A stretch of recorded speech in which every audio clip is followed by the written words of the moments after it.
ang mga kwento ng pag-ibig, kwento ng buhay, at kwento ng pag-asa dito sa Barangay Love Stories. Love Stories.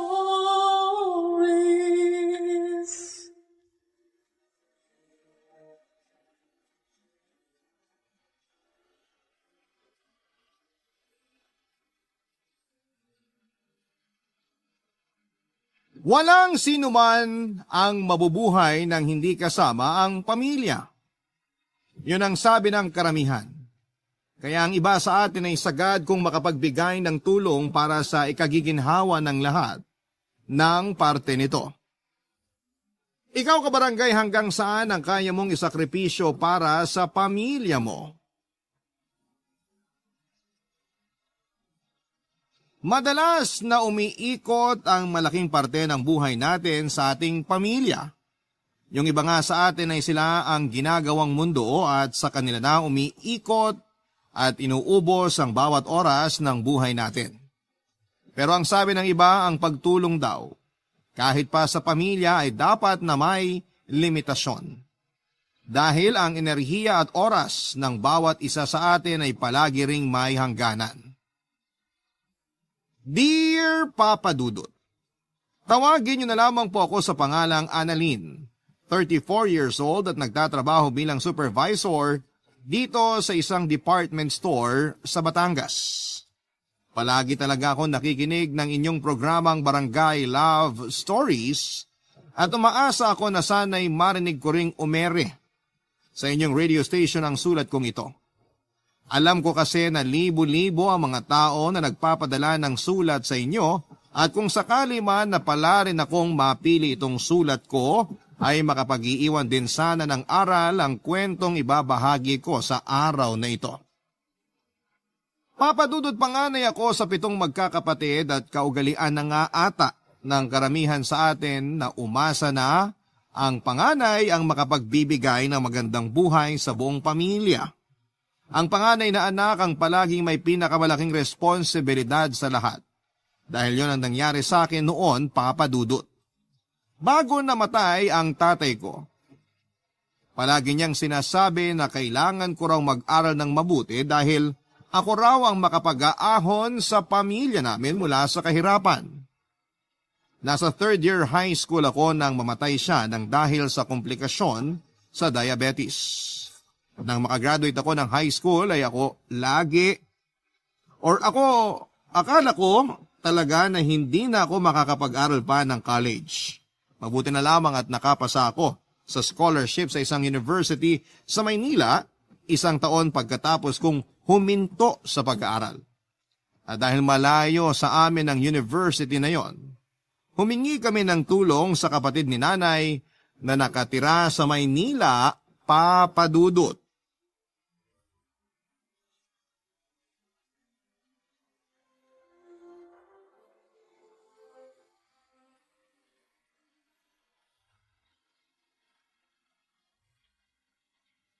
Nay, ang laki po pala ng bahay ni Tita Malu, no?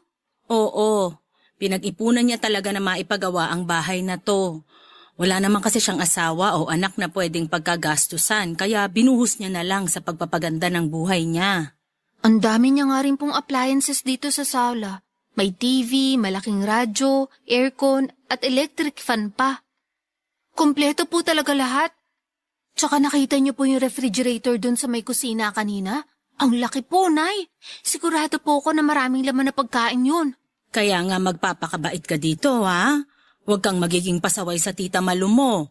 Nakakahiya sa kanya kasi makikitira ka dito sa malaking bahay niya. Huwag po kayong mag-alala. Kasi alam niyo naman po kung gaano ako kasipag pagdating sa mga gawaing bahay. Nandito na ang merienda niyo ni Annalyn, ate. Pasensya na at medyo natagalan ako sa pag-iinit nitong ginataang bilo-bilo sa katuron. Ayos lang, Malu. Hindi ka na nga dapat nag-abala pa kasi aalis din naman ako kagad. Hindi naman pwede yun kasi minsan ka na nga lang pumunta dito sa bahay ko eh. Hinatid ko lang naman kasi talaga si Annalyn dito. Uuwi rin kagad ako sa bahay namin. Kumain ka muna. Kasi niluto ko pa talaga kaninang umaga tong ginataang bilo-bilo para sa merienda natin ngayon. Ikaw din, Annalyn. Kumuha ka na dito ng mangkok mo. Opo, Tita Malu. Salamat po. Ay ate, nakahanda na rin yung iuwi mo na pagkain para sa ibang anak mo. Iniwan ko muna sa kusina. Kukunin ko na lang mamaya kapag aalis ka na. Ay, ang bait mo talaga, Malu. Salamat ha. Naku, wala yun. Hindi naman mahirap lutuin ang bilo-bilo na yan. Hindi lang naman para sa mga hinanda mong pagkain. Salamat kasi pumayag ka na dumito muna si Annalyn sa bahay mo habang nag-aaral siya ng kolehiyo. Ayos lang, kasi wala naman akong ibang kasama dito sa bahay. Salamat din kasi ikaw pa talaga ang magbibigay ng allowance sa anak ko para hindi na siya mag-working student. Oo nga po, Tita Malu. Pwede naman po ako mag-working student para hindi ako masyado maging pabigat dito sa inyo. Sino bang may sabi na magiging pabigat ka sa akin? Pamangkin kita, kaya kahit paano, obligasyon ko na rin na tulungan ka sa pag-aaral mo. Nahihiya lang po ako kasi mas mapapalaki ang gastos niyo sa akin. Okay lang, dahil gusto ko na makapag-focus ka sa pag-aaral mo. At hindi mo magagawa yon kung mahahati ang oras at atensyon mo sa trabaho at pag-aaral. Basta ang gusto ko lang ngayon, pagbutihin mo ang pag-aaral mo sa college, Annalyn. Makakaasa po kayo na yun talaga ang gagawin ko, Tita Malu. Hindi ko po kayo bibiguin ni Nanay. Mabuti naman kung ganon. Basta nandito lang ako para tulungan ka at ibigay ang mga pangangailangan mo para sa kolehiyo. Ay, napakabait mo talaga, Malu. Hindi ka pa rin nagbabago hanggang ngayon. Gusto ko lang bumawi sa'yo. Kasi mula nang mamatay ang mga magulang natin, hindi na tayo masyadong nagkakasama o nagkakausap, ate. Ayos lang, kasi nagkaroon na rin naman tayo ng kanya-kanyang buhay. Kaya nga natutuwa ako na kahit sobrang asensado ka na, hindi ka pa rin nakakalimot na tumulong sa akin o sa iba pa nating kapatid. Salamat, Malu. Salamat talaga. Papa Dudut, hindi talaga ako matalino. Pero masipag at matyaga ako mag-aral kaya nakatapos ako na salutatorya noong high school. Ang nasa isipan ko talaga noon ay kailangan kong makagraduate para makahanap ako ng maayos na trabaho. At kapag may maayos na akong trabaho, mapag-aaral ko na ang mga kapatid ko hanggang sa kolehiyo. Alam ko na yon ang magiging simula ng pagkakaroon namin ng magandang buhay, lahat ay magsisimula sa akin. Kaya naman nagsumikap talaga akong mag-aral at makakuha ng scholarship, Papa Dudut. Kaya lang kahit may academic scholarship na ako, may iba pa rin akong kailangang pagkagastusan na hindi may bibigay ni Nanay dahil maliit ang kinikita niya sa pagbabantay ng tiyangge sa lugar namin. Si Tita Malu na kapatid niya ang naisip niyang pwedeng makatulong sa amin. Matandang dalaga si Tita Malu at wala ring anak. Makikitira ako sa bahay niya at bibigyan niya ako ng allowance kapalit ng pag-aasikaso ko ng mga gawaing bahay. Wala namang problema sa akin yon dahil gusto ko talaga makapagtapos ng pag-aaral ko, Papa Dudut.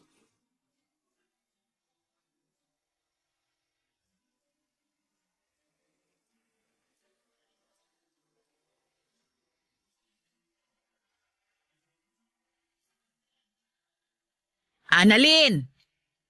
Annalyn! Gising na, aba! Tita Malu, medyo maaga pa po yata. Kasi madilim pa po sa may labas ng bintana.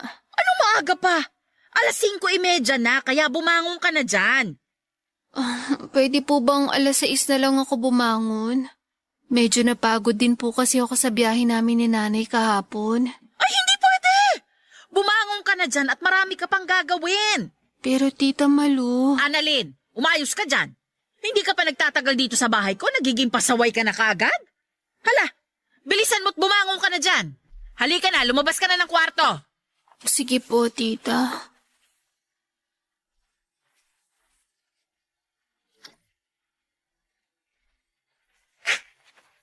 May pandesal at palaman na dyan sa lamesa. Ikaw na lang din na magtimpla ng kape mo. Kasi nakapag-init na rin ako ng tubig.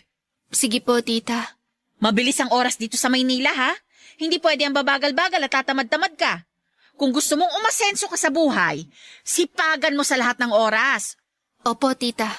Maaga nga pala talaga akong gumigising kahit araw ng Sabado at Linggo.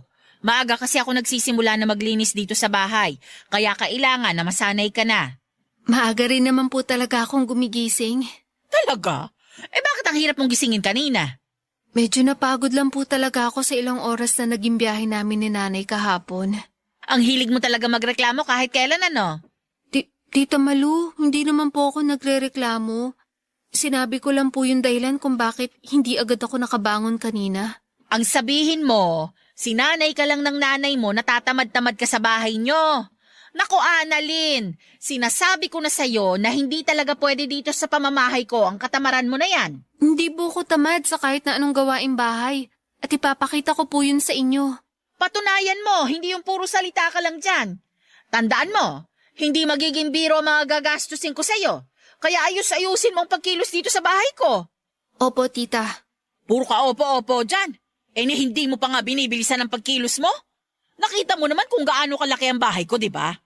At napakaselan ko pagdating sa mga dumi o alikabok dito. Siguraduhin mo na kapag sinabi mong tapos ka ng maglinis, malinis talaga ang bawat sulok ng bahay na to. Dahil kapag nakakita ako ng dumi o magulong gamit dito, ilang araw ka talaga mag-uulam ng alikabok dahil sa kapalpakan mo. Huwag po kayong mag-alala, tita. Sanay po talaga ako sa kahit na anong gawaing bahay. Kaya maaasahan niyo po ako.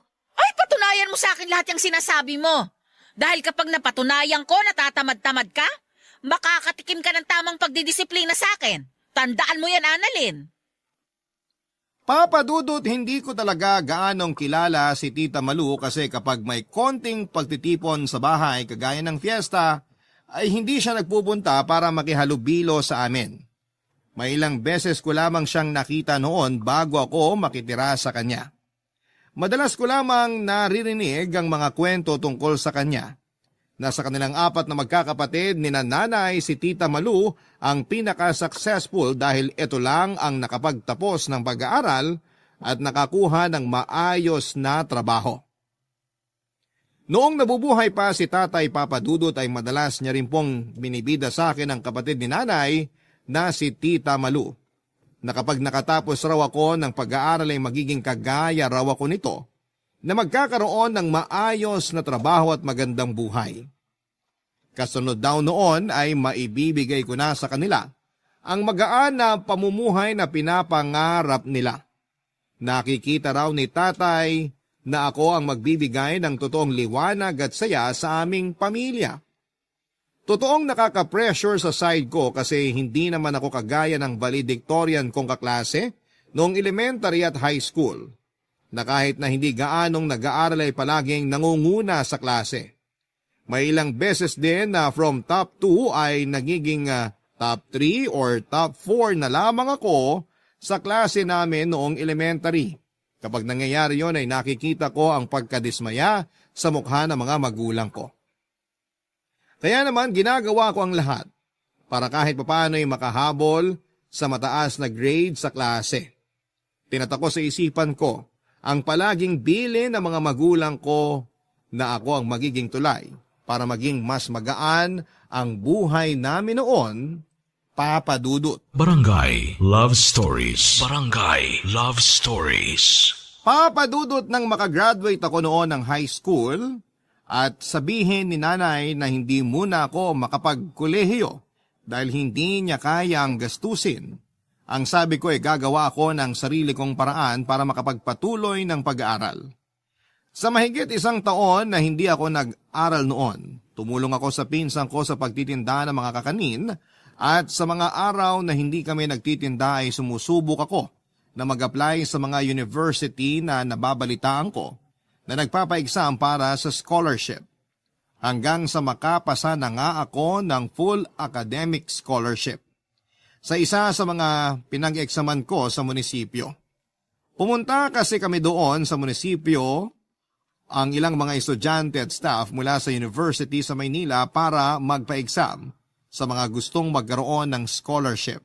At sa awa naman ng Diyos, ay naipasado ko ang exam at umabot ang score ko para makakuha ng full scholarship. Yun talagang kailangan ko, full scholarship. Ang tanong kaagad noon ni nanay nang sabihin ko sa kanyang tungkol sa pagkapasa ko sa scholarship qualifying exam ay paano raw ang magiging ibang gastusin ko, Papa Dudut. Hindi niya raw kakayanin na maibigay yon, lalo na nga at malayo sa lugar namin ang Maynila. Nalungkot talaga ako noon dahil pakiramdam ko ay hindi sinusuportahan ni nanay ang mga pangarap ko. Ang pangarap ko na makapagtapos ng pag-aaral. Hanggang sa isuggest niya sa akin na doon na lamang ako makitira muna kay Tita Malu na noon ay nakausap na rin daw niya. Nagkita raw kasi sila sa lamay ng isang pinsan nila at nasabi niyang tungkol sa pagkapasa ko sa scholarship. Kay Tita Malu raw nang galing ang ideya na makitira ako sa kanila at manilbihan kapalit ng pera na ibibigay niya sa akin at panggastos sa eskwelahan, Papa Dudut.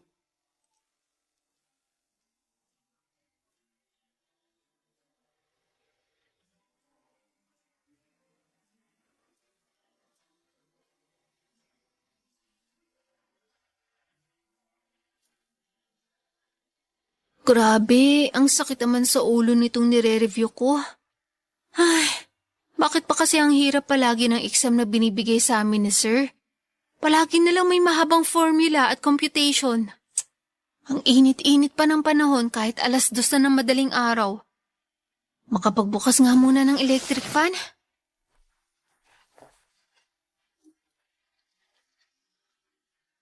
Ayan, grabe. Kahit paano nabawasan ang init dito sa sala. Nakakadagdag kasi ito ng sakit ang ulo ko. Oh, bakit gising ka pa? Tita, nagre-review po kasi ako para sa midterm exam namin mamaya. Madaling araw na! Ngayon mo pa naisipang mag-review? Marami po kasi akong ginagawa kapag umaga bago ako pumasok sa school eh. Pati na rin po kapag kakauwi ko lang dito sa bahay. Inuuna ko po lahat ng gawain dito na kailangang asikasuhin. Bakit hindi mo ayusin ang schedule ng mga gawain mo dito sa bahay? Para hindi mo na kailangan gumising na maaga at mag-review. Huwag po kayong mag-alala sa akin. Kasi ayos lang naman po sa akin na madaling araw ako nagre-review. Mas nakakatulong nga po yun na mas matandaan ko yung mga inaaral ko. Okay lang po sa akin na magpuyat para sa pagre-review ko. Sino bang may sabi na yan ang inaalala ko? Po? Ang pagtaas ng bayarin natin sa kuryente ang iniisip ko, Annalyn. Kasi sa halip na nakakapagtipid tayo, gising ka pa ngayon at gumagamit ng ilaw at electric fan dito sa sala. At tita, kabubukas ko pa lang naman po ng electric fan. Huwag ka nang magdahilan dyan. Hindi kasi ikaw yung nagpapakahirap na magtrabaho para mabayaran ng bilis dito sa bahay. Kaya wala kang pakialam kahit tumaas pa ang bayarin natin sa kuryente. Hindi naman po sa ganun. Nagtitipid din naman po ako sa paggamit ng appliances dito sa bahay. Talaga? Bakit gumigising ka pa ng madaling araw para lang magsayang ng kuryente dito sa bahay? Kagaya po ng sinabi ko kanina, wala na po kasi akong oras na mag-aral bago umalis ng bahay o kahit pag-uwi ko dito. Masyado rin po kami maraming ginagawa sa school, kaya hindi ko maisingit ang pagre-review kapag nandun ako. Ito lang po talaga yung oras na nakikita ko para makapag-review ako ng maayos. Kaya ayos lang sa'yo na tumaas ang bayarin natin sa kuryente? Okay lang sa'yo na ako naman ang mahirapan na magtrabaho para lang mabayaran ang perwisyo na ginagawa mo dito sa bahay ko? Hindi naman po sa ganun. Kasi sa totoo lang... Alam mo, Annalyn, sana makaramdam ka naman ng kahit konting hiya sa akin. Kasi hindi ko pinupulot ang pera na binibigay ko para magamit na allowance mo. Lalo na mga pambayad ng bilis dito sa bahay. Magkusa ka naman sanang magtipid. Hindi yung paulit-ulit ko nalang pinapaalala sa'yo na hindi madali ang buhay. Hindi ka pinanganak na mayaman, kaya hindi ka dapat nagfe-feeling mayaman. Paghirapan mo ang bawat butil ng kanin na kinakain mo, pati na ang bawat paghinga na ginagawa mo dito sa loob ng pamamahay ko. Alam ko naman ang magiging lugar ko sa pamamahay ni Tita Malu, Papa Dudut. Sa panahon na mataas ang presyo ng mga bilihin ay wala na talagang libre kahit pa sa mga kadugo o kamag-anak mo. Lahat ng bagay ay kailangan mong pagsumikapan na makuha. Kasama na nga doon ang pagtira ko sa bahay ni Tita Malu, Papa Dudut. Pagpapakain niya sa akin at pagbibigay ng pera na panggasto sa eskwelahan. Lahat yon ay kailangan kong pagsumikapan at ang paninilbihan sa kanya ang kapalit ng mga bagay na ibinibigay niya para sa akin. Hindi ko lang din talaga inaasahan noon yung magiging pagtrato niya sa akin, Papa Dudut. Madalas kasi kapag kinagkwento siya sa akin ni nanay at ni tatay, yung tungkol lang sa pagiging successful na tao ni Tita Malu. Hindi nga raw ito masyadong nakakapunta sa mga maliliit na salo-salo dahil palaging nasa trabaho ang oras nito. Kaya noon pa man ay humahanga na rin talaga ako sa kanya. Ang hindi ko alam ay sa kabila ng mga magagandang kwento na napapakinggan ko tungkol sa kanya ay yung ugali na hindi niya madalas na pinapakita sa ibang tao, Papa Dudut, ay meron siya.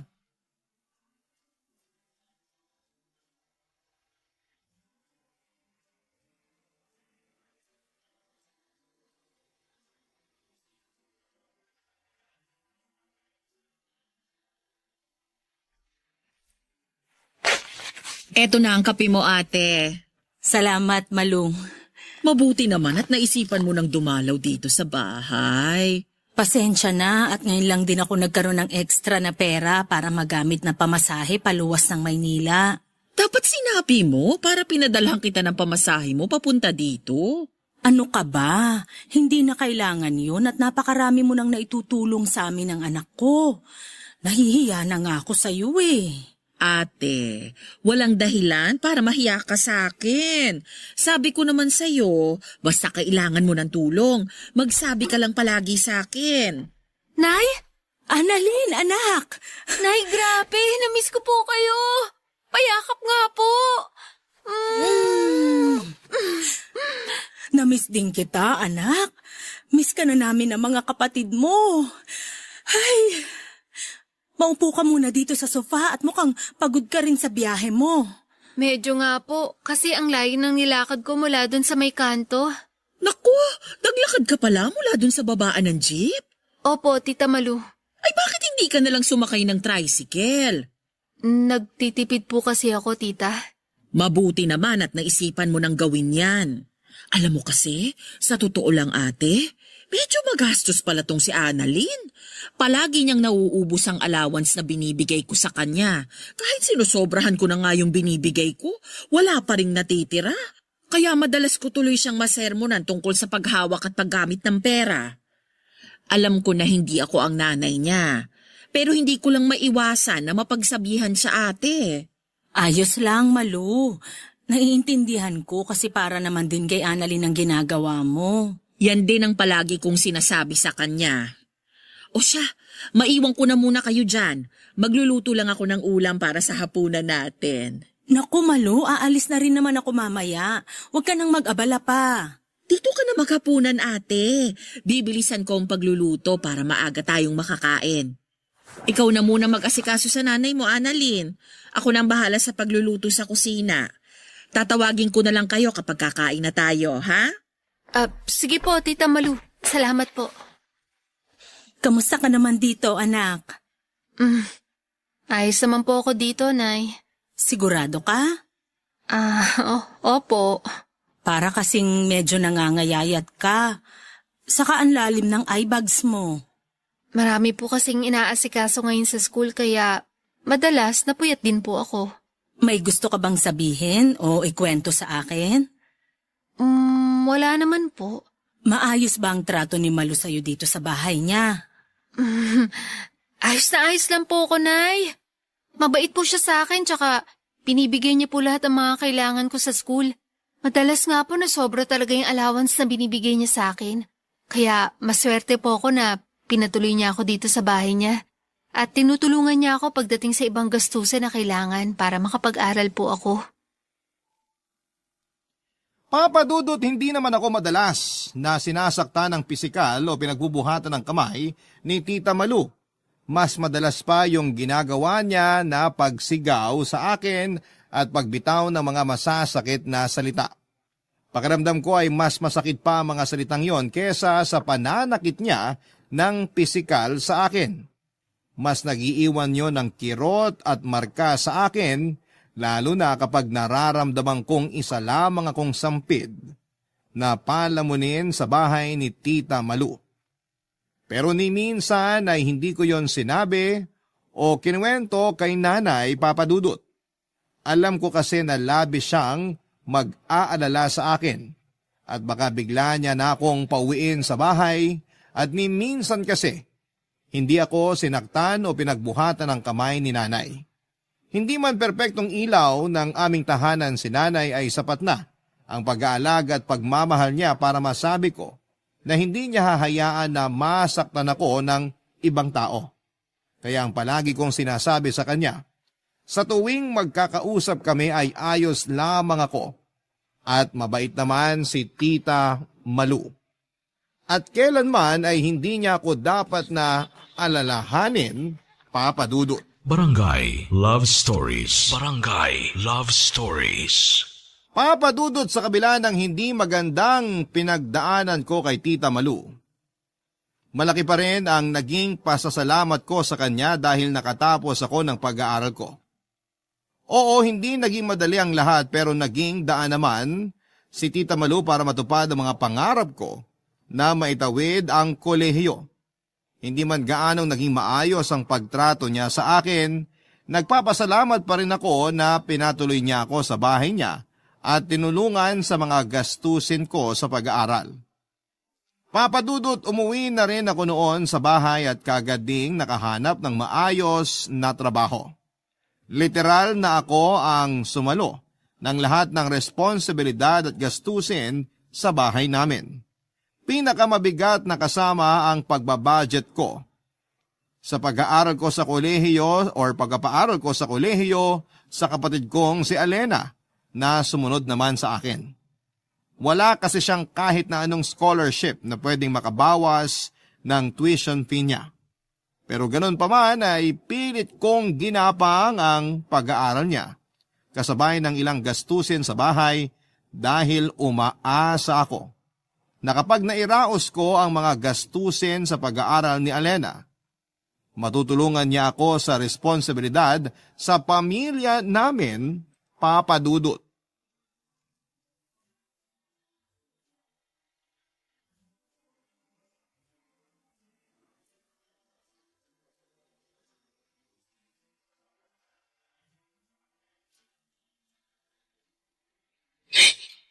Anong plano mo ngayon? Hindi ko nga po alam, Nay.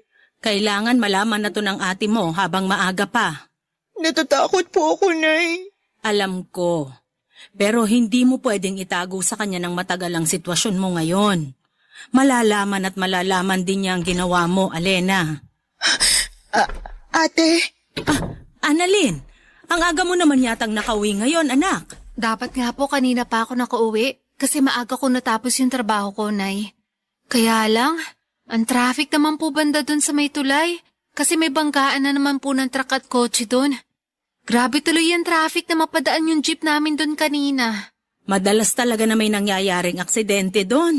Ay, sandali nga lang at ipagtitimpla kita ng kape mo. Ako na po magtitimpla ng kape, Nay. Ako na. Samahan mo na lang dyan ang ate mo, Alena. Sige po, Nay. Akala ko gabi pa ang tapos ng klase mo kapag ganitong Biyernes, Alena. Ate, nag-text sa isang kaklase ko yung professor namin para sabihin na hindi siya makakapasok sa klase namin mamaya. Kaya umuwi na lang din ako ng maaga dito sa bahay. Mabuti naman kung ganun. Anong ibig mong sabihin na mabuti naman, Ate Annalyn? Mabuti naman at naisipang mo umuwi na lang dito sa bahay. Kesa maglakwatsa ka pa sa labas kasama ng ibang kaibigan o kaklase mo. Sa panahon kasi ngayon, mahirap na talaga magtiwala sa mga taong nakapaligid sa'yo. Kasi hindi mo alam kung anong impluwensyang pwede nilang maibigay sa'yo. Baka mamaya, ikapahamak mo pa yung pagsama-sama mo sa mga kaibigan mo kapag niyaya ka nilang lumabas o tumambay sa kung saan. Oh, eto na ang kape mo, Annalyn. Salamat po, Nay. Bakit pala hindi ka na nagsalita, Alena? Naiintindihan mo naman siguro yung punto ng mga sinabi ko kanina. Oo naman, Ate. Naiintindihan ko lahat. Eto na ang kape mo, Alena. Salamat po, Nay. Mabuti naman kung ganun. Ay, tikman ko nga muna tong kape na tinimpla ni Nanay. Oh, mainit pa yan. Kaya dahan-dahan lang sa pag-inom. Grabe ang pait. Pero ito talaga ang gusto kong kape para nagigising lalo ang diwa ko. Nitong mga nakaraang araw kasi pakiramdam ko, palagi akong pagod sa trabaho. Pero di bale, ilang taon na lang naman makakagraduate ko na rin, Alena. At matutulungan mo na ako sa mga gastusin dito sa bahay. Kaya iwasan mo sana yung mga classmate mo na alam mong hindi magandang impluwensya sa'yo, ha? Baka mamaya, maging dahilan pa sila ng pagbubuntis mo nang wala sa oras at... Oh, Alena, ayos ka lang ba? Nako, pasensya na. Kasi, dumulas lang sa kamay ko tong tasa ng kape kaya natapon dito sa lamesa yung laman. Pero, okay lang naman ako. Hindi ako napaso ng kape, ate. Ate Annalyn, aayusin ko lang to. Eto na ang basahan, Alena. Ako na magpupunas dyan sa lamesa. Sige po, Nay. May problema ba? Nay, Alena, napapansin ko na kanina pa kayo nagtititigan na para bang may gusto kayong sabihin sa akin. Ano ba yun? Wala yun, Ate Annalyn. Wala naman kaming dapat na... Alena, sabihin mo na kay Annalyn ang dapat niyang malaman. Alena, ano ba tong sinasabi ni nanay? Ano ba yung dapat mong sabihin sa akin? Kasi, kanina ko pa talaga kayo napapansin. Kaya sigurado ako na may gusto kayong sabihin sa akin eh. Ate Annalyn, buntis ako. Anong sabi mo? Tama ba yung narinig ko? Buntis ka, Alena? Oo, ate. Buntis ako. Sorry. Sorry? Sorry para saan? Kasi sinira mo yung tiwala ko sa'yo? Kasi sinira mo yung mga plano natin para sa bahay na to? Para kay nanay? Sorry kasi sinayang mo lahat ng perang pinagpapaguran ko para lang makapag-aral ka. Ano, Alena? Bakit ganyan ka? Bakit dapat ko walang utang na loob mo naman sa akin? Annalyn, tama na yan. Ano pong tama, nanay? Bakit ako ang sinasaway niyo? Bakit hindi yung kapatid ko? Nandyan na yung bata sa tiyan niya. Hindi na natin mababago na buntis ang kapatid mo. Ay na nga po, Nay. Bakit parang hindi niyo man lang sinubukan na pigilan siya sa kalandian na ginagawa niya? Sabi ng tama na, Annalyn. Huwag mo nang pagsalitaan ng ganyan ang kapatid mo. Ay naman po talaga ang totoo, Nay. Wala nang ibang gagawin si Alena kung hindi ang pagbutihin ng pag-aaral niya. Pero lumandi pa siya at nagpabuntis sa kung sino lang lalaki. Samantalang ako nun, wala akong inatupag kundi pag-aaral ko at paninilbihan kay Tita Malu. Sabagay, hindi niyo rin naman po alam kung anong pasakit ang pinagdaanan ko sa kamay ni Tita. Ha? Sinasaktan ka ba ng Tita Malu mo? Opo, at hindi lang yon. Palagi niya pa ako minumura at sinusumbat sa akin lahat ng mga ginagastos niya para sa akin. Tiniis ko lahat yun. At minsan, hindi ko sinabi sa inyo dahil ayoko mag-alala kayo.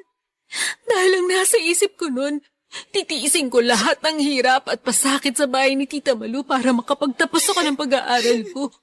Para mapag-aaral ko yung mga kapatid ko at dumating ang araw na tutulungan ako ni Alena sa mga responsibilidad dito sa bahay. Pero nagkamali pala ako. Kasi hanggang sa huli, ako pa rin pala ang kailangan na kumayad sa pagtatrabaho para sa inyong lahat. Papa Dudut, alam ko na hindi talaga maganda sa ugali natin ang panunumbat sa lahat ng tulong na nagawa o naibigay natin sa iba, lalo na sa ating pamilya. Pero kasi ng mga oras na yon ay pakiramdam ko ay masyado nang nasagad ang pagtulong na ginagawa ko para sa kanila. Masyado na silang umasa sa akin at sinamantala ang kabaitan ko na pagsalon ng responsibilidad ng buong pamilya. May usapan kasi kami ni Alena na pagbubutihin niya ang pag-aaral niya, na hindi siya magpapaligaw sa kahit na sinong lalaki at mas lalong hindi siya magkakaroon ng boyfriend. Nangako siya na tutulungan niya ako sa pagsalon ng responsibilidad ng aming pamilya. Pangako na hindi naman pala niya kayang tuparin. Papa Dudut, nakita ko ang labis na pagkagulat sa mukha ni nanay nang marinig niya ang kinuwento ko na pang-aapi sa akin ni Tita Malu. Hindi rin niya malaman ang dahilan kung bakit nagbago ang ugali nito dahil mabait naman daw ang kapatid niyang yon. Baka raw nagbago na lamang si Tita Malu dahil sa biglaang paggaan ng kanyang buhay at pagkakaroon ng maraming pera. O binago ito ng mga pagsubok na hinarap niya para sa buhay at para guminhawa. Sa totoo lang, papadudot ng mga panahong yon, medyo naiintindihan ko na rin si tita.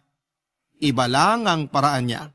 Pero ginusto niya lang din akong mapabuti. Na pinuwersa niya akong maging malakas at maging palaban sa buhay. Sa totoo lang ay isa siya sa mga rason kung bakit mas nagsumikap akong makapagtapos kaagad. Kaya naman kung tutuusin ay naging dahilan siya ng pagtatag ko bilang isang tao. Ganun ko na lang din tinitingnan yung mga nangyari para siyang naging intensive training sa akin.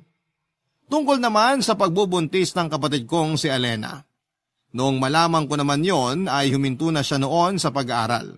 Naging maselan kasi ang kalagayan niya at ang masama pa doon ay hindi na nagpakita ang lalaking nakabuntis sa kanya.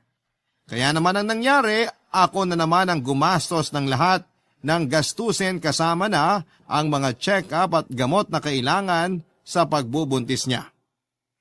Sobrang sama ng loob ko noon kaya halos hindi ko siya kinakausap hanggang sa makapanganak na ang kapatid ko. Nagawa ko lang dalawin siya 2 araw pagkatapos niyang manganak, Papa Dudut.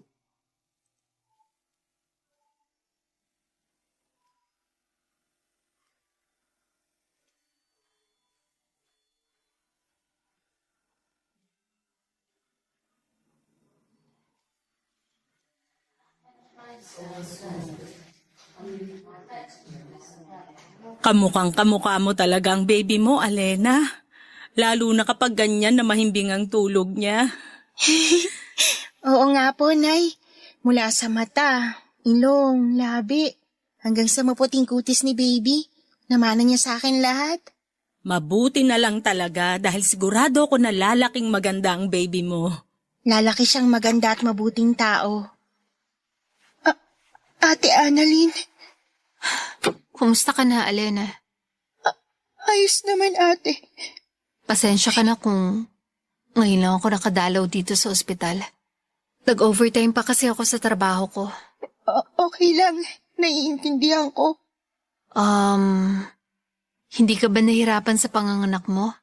Hindi naman, ate. Ang sabi ng doktor, nakakabilib daw ako kasi hindi ako kagaya ng ibang naging pasyente nila na inabot pa ng ilang oras sa pagle-labor. Mabuti naman. Anak, tingnan mo ang baby ni Alena na karga niya. Kamukhang kamukha ng kapatid mo. Oo nga, ate. Lapit ka pa ng konti dito sa tabi ko para mas makita mo si baby. Hindi ba siya magigising kapag lumapit ako dyan? Hindi, Annalyn. Mahimbing ang tulog ni baby kaya hindi kagad siya magigising. Liga na dito sa tabi ng kapatid mo para makita mo kung gaano kaganda ang pamangkin mo. Sige po. Oo nga.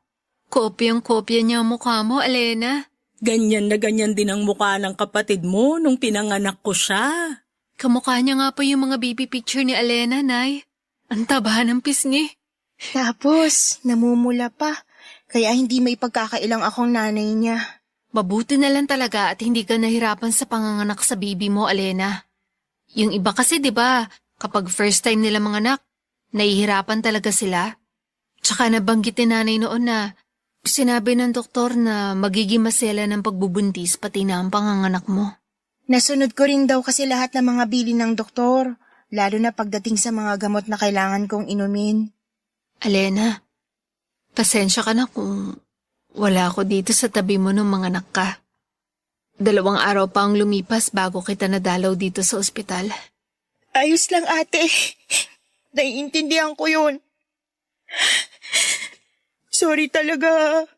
Sorry kung naging pabigat ako na kapatid sa'yo tapos nagdagdag pa ako ng panibagong pabigat sa buhay mo. Hindi totoo yan. Kung ano man yung hindi magandang salita na nabitawan ko sa iyo noon, kalimutan mo na yun. Hindi ko naman kasi talaga dapat na sinumbat sa inyo lahat ng sakripisyong nagawa ko. Pamilya tayo. Kaya kailangan na hindi ako mapagod na tulungan at suportahan kayo. Annalyn, anak. Sorry din, ha? Isa pa po kayo, Nay. Hindi niyo po kailangan na mag-sorry sa akin. Tama ka kasi sa sinabi mo na masyado na naming binigay sa iyo ang mabigat na responsibilidad sa pamilya natin. Kung alam ko lang talaga na sinasaktan ka ni Malu, hindi ko na hinayaan pa na. Tapos na po yun, Nay. Nangyari na po lahat ng yun. Isa pa, sa kabila ng mga nangyari, nagpapasalamat pa rin po ako kay Tita Malu. Dahil malaki ang naitulong niya para makapagtapos ako ng kolehiyo ko. Tsaka ang mahalaga naman po ngayon, yung kasalukuyan natin at future ng pamangkin ko. Yun na lang po ang isipin natin, kung paano natin mas mapapabuti ang buhay natin. Promise, ate. Kahit may anak na ako, gagawin kong lahat para makatulong sa'yo at sa pamilya natin. Basta wag kami ang palagi mong uunahin, Alena. Ngayon may anak ka na, mas itutok mo sa kanyang atensyon mo. Huwag kang mag-alala. Tutulungan ka namin palagi ni Nanay. Nandito lang ako palagi sa tabi niyo ni Baby. Papadudot nang malaman ko noon na buntis si Alena ay nakaramdam ako ng paninikip ng dibdib ko. Medyo nahirapan akong huminga dahil sa halo-halong emosyon na nararamdaman ko.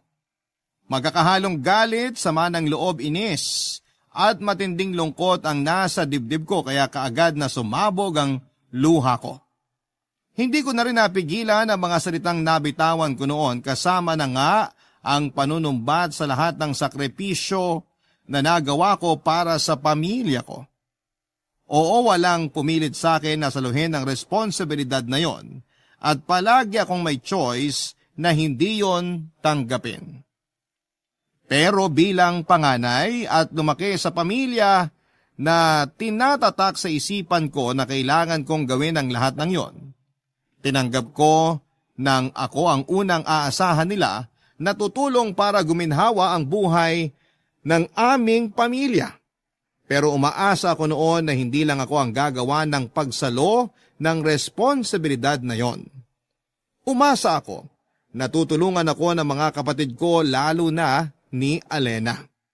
Kaya naman sobrang sumama talaga ang loob ko nang malamang ko na buntis siya at hindi pa pananagutan ng lalaking tatay ng baby niya. Pakiramdam ko kasi noon ay naging sobrang makasarili ni Alena, Papadudot. Buong buhay ko kasi noon ay wala akong ibang inisip kundi ang pamilya ko at kinabukasan nila. Tapos ayon si Alena magpapaligaw at magkakaroon ng boyfriend nang hindi pinapaalam sa amin. Nagpakasaya siya sa perang pilit kong pinaghihirapan na kitain sa trabaho ko. Hindi niya pinahalagahan ang effort na ginagawa ko para sa pamilya namin. Pero nang malaman nila nanay ang tungkol sa mga pinagdaanan ko kay Tita Malu ay nakita ko naman ang pagsisisi sa mukha nila. Nakita ko na hindi niya naman talaga ginusto na mahirapan ako sa responsibilidad na sinalo ko para sa pamilya namin. Akala ko, Papadudot, ay magtatagal pa ang sama ng loob na nararamdaman ko kay Alena. Pero nang makita ko ang pamangkin ko ay kaagad na nabawasan ang sama ng loob na nararamdaman ko. Narealize ko na hindi ako dapat maggalit sa baby ni Alena dahil wala naman itong kasalanan sa naging sitwasyon namin. Hindi rin ginusto ni Alena na iwanan siya ng lalaking nakabuntis sa kanya, kaya nagkapatawaran na rin kami ng araw na yon. Nang sumunod na taon ay pinagpatuloy ni Alena ang pag-aaral niya at nagawa niyang tapusin ang kolehiyo. Tinulungan niya rin ako na pag-aralin ng iba pa naming mga kapatid nang magkaroon na siya ng trabaho. Nagtulungan kami sa pagpapalaki sa anak niya at mga gastusin sa aming pamilya. Siguro nga, Papadudot, ang aral na maiiwan ko sa araw na ito mula sa sulat kong ito ay pahalagahan natin ang ginagawa ng ating pamilya para sa atin. Pahalagahan natin ang pagsasakripisyo na ibinibigay ng mga breadwinner ng ating pamilya. Dahil sa totoo lang, hindi madali ang maging breadwinner. Hindi madaling saluhin ang responsibilidad ng mga magulang, pero walang hindi kakayanin para sa mahal nating pamilya. Dito ko na po tatapusin ang sulat ko, Papa Dudut, ang inyong forever kapuso at kabarangay, Annalyn. Nagustuhan ng iyong napakinggan? Ituloy yan via live stream sa www.gmanetwork.com/radio. Barangay LS in Mega Manila 97.1. Forever.